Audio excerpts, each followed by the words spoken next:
आशा करता हूं आप सब बहुत अच्छे होंगे। मेरा नाम है सिद्धांत अग्निहोत्री। स्टडी ग्लोस पे आपका बहुत बहुत स्वागत है। एनाल्स स्कूल हम देखेंगे डिफरेंट अप्रोचेस टू हिस्टोरियोग्राफी हम देख रहे हैं।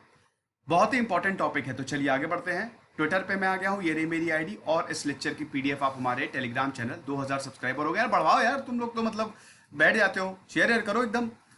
तो 2000 सब्सक्राइबर हो गए हैं और आप यहाँ पे ज्वाइन करिए, पीडीएफ मिल जाएगी आपको। चलो आगे बढ़ो। तो देखो, जैसा कि मैंने बताया कि इसमें ये कंटेंट जो है वो बहुत काफ़ी कम रहेगा, ठीक है। और मैं ज़्यादा, मेरा फोकस समझाने पे होता है, मेरे पास इतना वक्त भी नहीं होता है दोस्तों कि मैं लिख पाऊँ, मैं बहुत बिजी रहता हूँ। तो हम बात करते हैं एनाल्स स्कूल ऑफ, मैं इसको एनिल्स पढ़ता हूँ वैसे but annals school of philosophy की बात करते हैं, मतलब इस स्कूल की बात करते हैं। ये स्कूल क्या कहता है? देखो, अगर हिस्टोरियोग्राफी को देखें, जिसका काम उसी को साझे, हिस्ट्री को हमने हिस्ट्री की तरह देखा है। एक बेसिक समझा रहा हूं कैसे इसकी शुरुआत हुई, क्योंकि अक्सर ये लोग समझा नहीं पाते हैं, बड़े बड़े लोग इसको समझा नहीं पाते हैं और खुद भी कंफ्यूज रहते हैं। मैंने काफी डिस्कशन किया इस पे। तो अगर हिस्ट्री की बात करें तो होता क्या है कि हिस्ट्री को हिस्ट्री की तरह ही लोग देखते थे पहले। पहले तो हिस्ट्री क्या, खाली डेट होती थी, इवेंट लिखा होता था, उसको तो इलैबोरेट भी नहीं किया गया। मैंने बताया ना, हिस्टोरियोग्राफी के आप पिछले लेक्चर्स देखिए, उसमें मैंने आपको बताया है कि हिस्ट्री को खाली ऐसा क्रोनोलॉजी लिखा जाता था, लेकिन बाद में मिडिल एजेस में मेडिवियल हिस्ट्री हम जब देखते हैं, जब शुरू हुई दुनिया की, भारत की, तब वहां पे इवेंट्स को समझाने की कोशिश की गई, लेकिन तब भी उसको सिर्फ हिस्ट्री की ही तरह देखा जाता था। लेकिन दोस्तों, हिस्ट्री एक ऐसा सब्जेक्ट है जिससे आप पूरी दुनिया समझ सकते हैं। Most important subject is history. History interdisciplinary approach है, मतलब एक दूसरे से, एक डिसिप्लिन दूसरे डिसिप्लिन से रिलेटेड है, एक सब्जेक्ट दूसरे सब्जेक्ट से रिलेटेड है। मतलब हिस्ट्री ज्योग्राफी से भी रिलेटेड है, हिस्ट्री पॉलिटिक्स से भी रिलेटेड है। आप हिस्ट्री को जब स्टडी करते हैं तो आपको पॉलिटिकल चेंज भी नजर आएगा। आप ज्योग्राफी को देखिए, ज्योग्राफी से हिस्ट्री प्रभावित होती है, इकोनॉमी से हिस्ट्री प्रभावित होती है, एंथ्रोपोलॉजी से हिस्ट्री प्रभावित होती है। तो आप समझ रहे हैं, मेरा कहने का मतलब यह है कि हिस्ट्री जो है ना, वो बहुत सारे सब्जेक्ट से इंटरकनेक्टेड है। इकोनॉमी चेंज होगी तो हिस्ट्री चेंज होगी। यह बोला है एनएल्स स्कूल ने, यह समझाया है एनाल्स स्कूल ने कि हिस्ट्री एक इंटरडिसिप्लिनरी अप्रोच है। हम हिस्ट्री को इकोनॉमिक टर्म्स में भी, ज्योग्राफिकल टर्म्स में भी डिफाइन कर सकते हैं। और ऐसे हम देखते हैं, economic history I, geographic history I, anthropological history I. भी मैं एग्जांपल देके आपको समझाऊंगा। हिस्ट्री को सिर्फ इतिहास के तौर पे नहीं देखा गया एनाल्स में। यह बहुत ही इंपॉर्टेंट और बहुत ही मॉडर्न अप्रोच है। हिस्ट्री को बहुत सारी चीजों से देखा गया कि पॉलिटिक्स चेंज हो रही है तो भी इतिहास चेंज हो रहा है। कितने एग्जांपल्स हैं। ज्योग्राफी का आप देखिए, भारत में देखिए, ज्योग्राफी से पॉलिटिक्स चेंज होती है।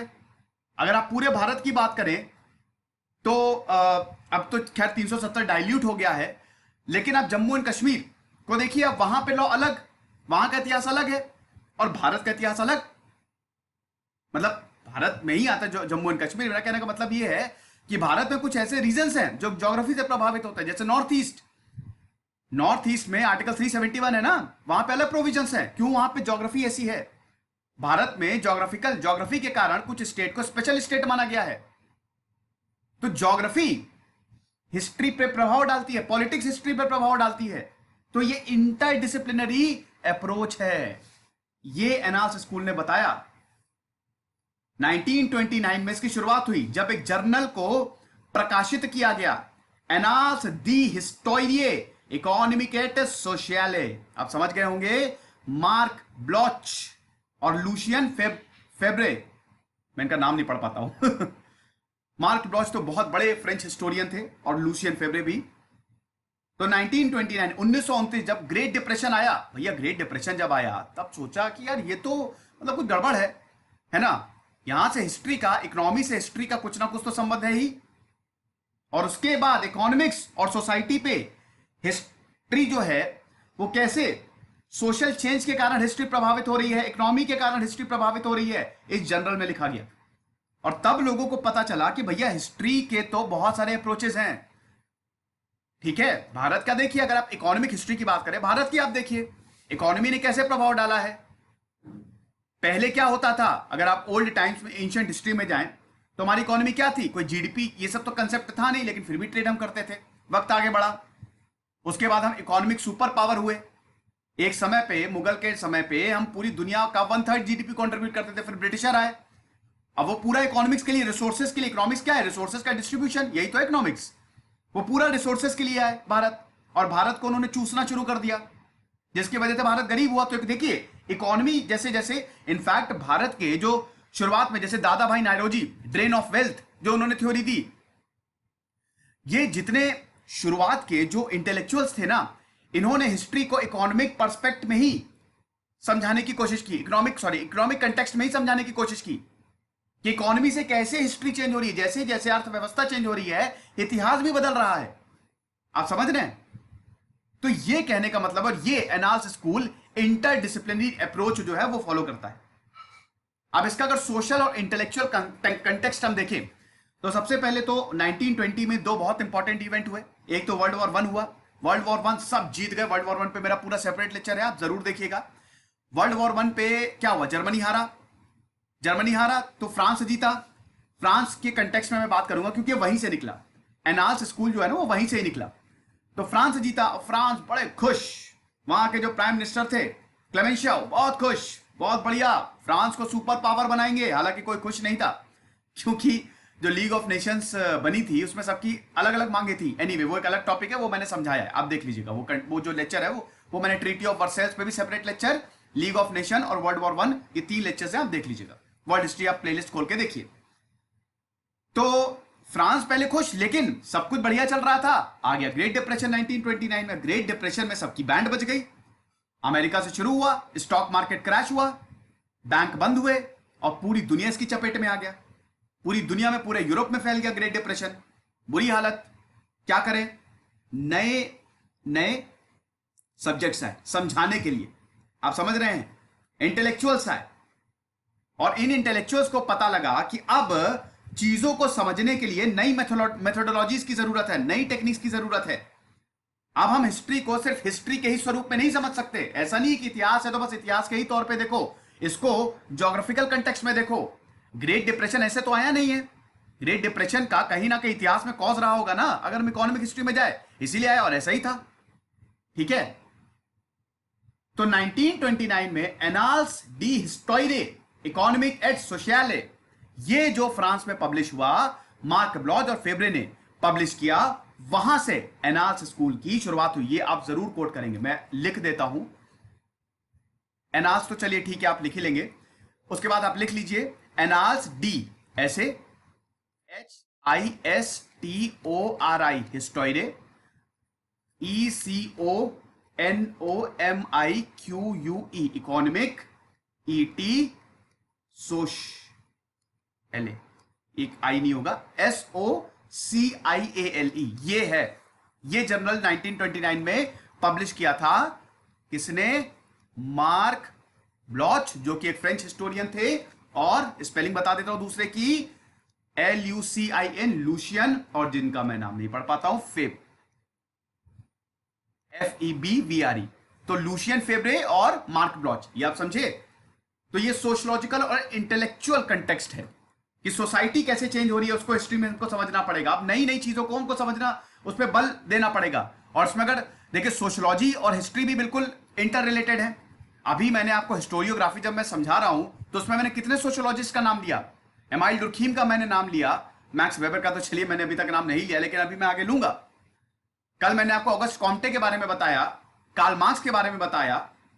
अगर हम हिस्ट्री, अगर मान लीजिए कि ये सब डेवलप नहीं हुआ होगा, एनाल्स स्कूल नहीं आया होता, तो मैं सिर्फ आपको हिस्ट्री के बारे में ही बता रहा होता। डेट हुआ, इवेंट हुआ, बस एक वाइड एंगल जो होता है ना 360 डिग्री, वो मैं आपको नहीं दे पाता। दुर्खाइम, एमाइल दुर्खाइम आए, बहुत ही इंपॉर्टेंट, जिन्होंने साइंटिफिक अप्रोच दिया। साइंस और हिस्ट्री को उन्होंने इंटर रिलेट किया है, साइंस और सोशियोलॉजी को इंटर रिलेट किया है, जिससे हिस्ट्री प्रभावित हो रही है। ह्यूमन ज्योग्राफी, ज्योग्राफी के कारण भी इतिहास जो है वो चेंज होता है। भाई इतिहास ज्योग्राफी के ही तो कारण बना। 4 सभ्यताएं जो शुरू की थी, वो क्या था? नदी के किनारे थी ना, नदी के किनारे सभ्यता। मौसम चेंज हुआ, ज्योग्राफी बदली, एग्रीकल्चर शुरू हुआ। आप समझ रहे हैं मैं कहना क्या चाह रहा हूं? ज्योग्राफी से भी इतिहास बदलता है, अगर आप इसको ज्योग्राफिकल कंटेक्स्ट में देखो तो। उसके बाद इंडस वैली सिविलाइजेशन, बाढ़ आई ज्योग्राफी के कारण, पतन हुआ इंडस वैली सिविलाइजेशन का। पहले हिस्ट्री ऐसे नहीं, पहले बैटल, एडमिनिस्ट्रेशन, डायनेस्टी, खत्म, यही हिस्ट्री होती थी। लेकिन जैसे जॉन सीली बोलते हैं ना, याद रख लीजिएगा, JOHNSEELEY, याद रखिएगा, एज इट इज कोट करिएगा इनका जो सेंटेंस है। History is past politics and politics is present history. कितनी बड़ी बात कह दी। पास्ट पॉलिटिक्स हिस्ट्री है और पॉलिटिक्स आज की प्रेजेंट हिस्ट्री है। समझ रहे हैं? पॉलिटिकल हिस्ट्री की बात करें, और पॉलिटिकल एक अलग सब्जेक्ट है, लेकिन आप उसको हिस्ट्री से अलग करके थोड़ी ना देख सकते। इसीलिए मैं बोलता हूं जिनका हिस्ट्री ऑप्शनल रहता है ना, वो सब कुछ पढ़ लेते हैं, क्योंकि हिस्ट्री में सब कवर हो जाता है। इतिहास में सब कवर होगा ना, इकोनॉमी भी आ जाएगी, पॉलिटिक्स, लेकिन हिस्ट्री वाइड होता है। तो वैसे तो ऑप्शनल आप अपने हिसाब से चूज करिएगा, याद रखिए। हिस्टोरिकल सोर्सेज को कैसे यूज किया जाए? पहले आर्काइव्स होती थी। आर्काइव्स हिस्टोरियंस के लिए एक मॉरल परसेप्ट होता था। बस ये था कि स्टेटमेंट जो है आर्काइव्स में लिखा हुआ है, उनको आप वेरीफाई कर लो, लेकिन अब ऐसा नहीं है। समझ रहे हैं? बहुत अच्छे से इन आर्काइव्स में जो हिडन ट्रुथ है ना, डीप में जाके इनको निकाला जाता है और प्रेजेंट सिचुएशन को एसेस किया जाता है। एनाल्स की फाउंडेशन मैं बता चुका हूं 1929 में, जनवरी 1929 में Annales d histoire economique and sociology ये लॉन्च किया गया। फ्रेंच एकेडमिया थे स्ट्रासबर्ग में, दोनों मार्क ब्लॉच और लूशियन, अरे यार LUCIEN होगा इसकी स्पेलिंग जो है, ठीक है, मैंने ए बोल दिया था, आई एम सॉरी, लूशियन फेब्रे। इन दोनों ने जिस तरीके की हिस्ट्री पढ़ाई जा रही थी, लोग बहुत दुखी थे कि ये हिस्ट्री होती है ना, इकोनॉमिक समझाई जा रही है ना, सोसाइटी को साथ में लेके चल रही है, हिस्ट्री है ही नहीं।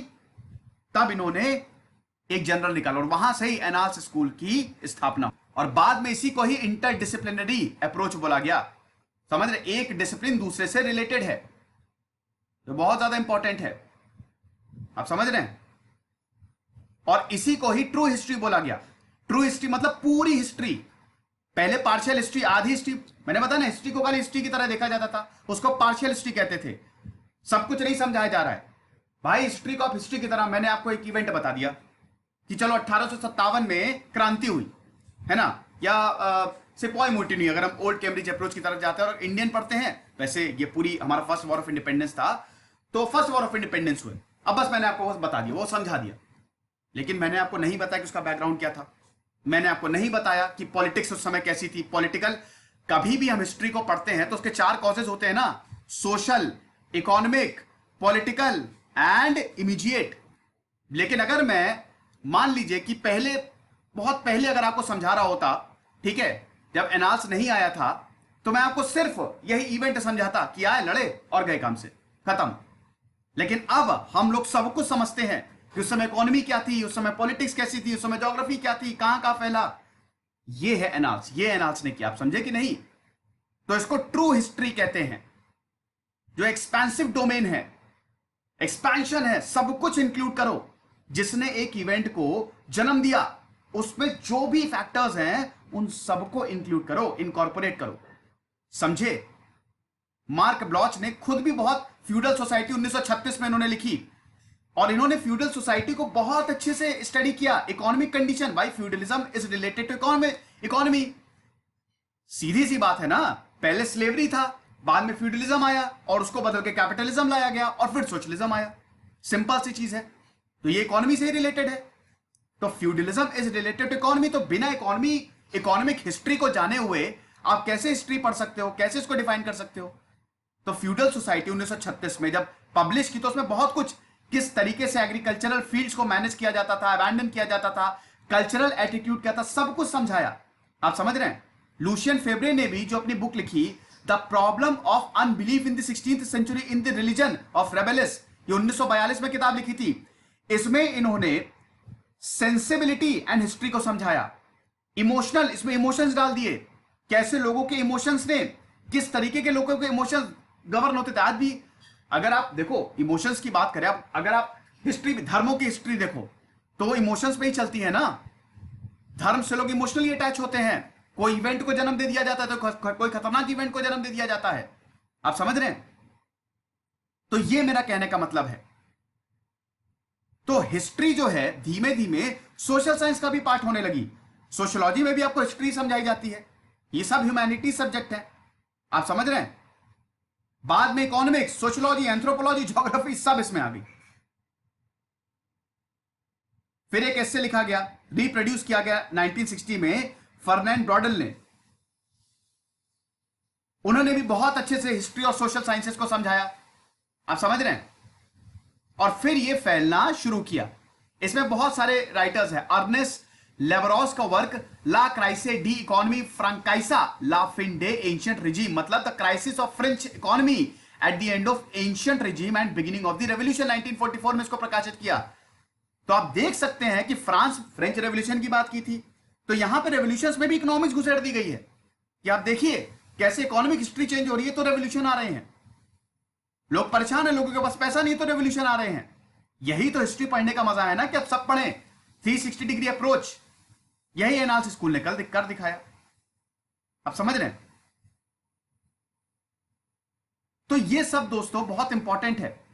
ब्रॉडल, अगर हम ब्रॉडल की बात करें तो उन्होंने भी बहुत अच्छे से चीजों को समझाया है। उन्होंने सिविलाइजेशन एंड कैपिटलिज्म ये बुक जो है वो 3 वॉल्यूम्स की बुक है, ये इन्होंने पब्लिश की। इसमें नई टेरिटरी इकोनॉमिक का रैमिफिकेशन कैसे होता है, मतलब economy and it's ramifications in society. Economy कैसे हिस्ट्री को चेंज करती है, सोसाइटी को चेंज करती है। तो आप देख रहे हैं कि 1929 के बाद से लगातार नई नई ब्रांचेस हिस्ट्री में शामिल की गई। ये नया ट्रेंड देखने को मिला, ये न्यू ट्रेंड है। समझे? अब अगर हम बात करते हैं कॉन्ट्रीब्यूशंस की, तो आप खुद ही देखिए कितने कॉन्ट्रीब्यूशन है। सोशियोलॉजी भैया जो 1929 में ही जो जर्नल पब्लिश हुआ, उसमें economy, sociology, it gave way to economics, societies, civilisations. आप समझ रहे हैं? हालांकि एनालिसिस हिस्टोरियोग्राफी में एक क्रिटिसिज्म ये होता है कि ये पॉजिटिविज्म को नकारता है, पॉजिटिविज्म और मार्क्सिज्म को नकारता है, लेकिन ऑन द अदर हैंड इसकी लेगेसी को आगे भी ले जाता है। ठीक है, दोनों को साथ लेके चलता है, एक तरफ नकार रहा है और एक तरफ इसको आगे ले जा रहा है। भाई पॉजिटिविज्म और मार्क्सिज्म क्या है? पॉजिटिविज्म क्या है? वो साइंटिफिक है। अब साइंस में आपको कुछ समझने की तो जरूरत है नहीं, फैक्ट है, एक्सपेरिमेंट है, काम खत्म।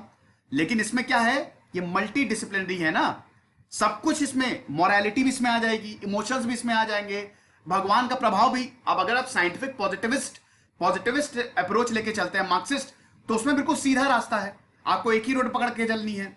लेकिन अगर आप इसमें जा रहे हैं तो बहुत सारी रोड आपको पकड़ के चलनी है, वो एक रोड पे मिलेगी जाके, वो एक रोड है हिस्ट्री, और बहुत सारी रोड डिफरेंट सब्जेक्ट्स है, ये आप समझिए। लेकिन इसको आगे भी लेके चलता है, ये बताता है कि किस तरीके से पॉजिटिविज्म का इफेक्ट हुआ, साइंस का इफेक्ट हुआ, ये भी बताता है। आप समझ रहे हैं? एनालिसिस हिस्टोरियोग्राफी की बात करें तो ये चाहते हैं कि टोटल हिस्ट्री, ट्रू हिस्ट्री जिसको कहते हैं टोटल हिस्ट्री, ये वर्ड बहुत इंपॉर्टेंट है, ट्रू हिस्ट्री एक दिन लिखी जा सके। टोटल हिस्ट्री को ही ट्रू हिस्ट्री बोला जाता है। आप समझे? तो ये चीज, तो आई होप आप एनालिसिस स्कूल समझ गए होंगे। बढ़िया से समझा ना? मजा आता है ना जब मैं पढ़ाता हूं? जरा कमेंट बॉक्स में वेरीफाई कर दो, चलो लिखो बढ़िया, तारीफ में मेरी पुल बांधो, कुछ अच्छा लिखो मेरे बारे में। अरे आई एम सॉरी, है ना, वो कभी कभी जानते हो थोड़ा बहुत। देखो यार, हिस्ट्री है ना, इतिहास और ह्यूमैनिटीज जो है ना, जब तक आप इंटरेस्ट से नहीं पढ़ोगे ना, परेशान हो जाओगे, छोड़ दोगे। बहुत लोगों के साथ ये प्रॉब्लम होती है, 99 के 100% लोग परेशान। तो इसीलिए इतिहास जो पढ़ाता है उसको बहुत ही इंटरेस्ट के साथ पढ़ाना होता है। तो मेरी अप्रोच ये रहती है, क्योंकि मैं भी स्टूडेंट ही रहा हूँ भैया, हर टीचर एक स्टूडेंट ही होता है, मैं भी स्टूडेंट था, मुझे पता है कैसे ह्यूमैनिटीज के सब्जेक्ट स्कूलों में और कॉलेजेस में पढ़ाए जाते हैं। कॉलेजेस में तो पढ़ाई नहीं जाते, क्लासेस ही नहीं होती हैं, होती भी हैं तो फिर वो किस तरीके की आपको पता ही है। तो इस तरीके से मेरा अप्रोच रहता है कि आप इंजॉय भी करो, आपको समझ में भी आ जाए। समझ गए? बहुत बढ़िया। चलो अब मैं बहुत इंपॉर्टेंट अनाउंसमेंट करता हूं। अभी एनालिसिस स्कूल जो है 4 किताबें खत्म हो गई हैं, अभी 4 किताबें और बची हैं, उसको मैं बहुत जल्दी खत्म कर दूंगा। सितंबर में ये पूरा खत्म हो जाएगा। ठीक है, ये पूरा कोर्स जो है, पोस्ट ग्रेजुएशन का जो कोर्स है और जो ऑप्शनल, ये पूरा खत्म हो जाएगा, सितंबर तक पूरा खत्म कर दूंगा। कल मैं एक लेक्चर लाऊंगा, इनफैक्ट 15 अगस्त से पहले पहले मैं 2 लेक्चर लाऊंगा। मैं इंटरनेशनल रिलेशन जो है वो स्टार्ट कर रहा हूं, तो उसमें इंडिया पाकिस्तान के रिलेशंस को कल समझाऊंगा, और 14 अगस्त को मैं इंडिया और चाइना के रिलेशंस को समझाऊंगा। तो ये आपके लिए इंपॉर्टेंट होगा। इंटरनेशनल रिलेशंस मैं वक्त वक्त पे लाता रहूंगा, जो मुझसे बहुत लोग डिमांड करते हैं। मजा आई ना? बहुत बढ़िया। खुश रहिए, पढ़ते रहिए। जैसे सिद्धांत अग्निहोत्री साइनिंग ऑफ।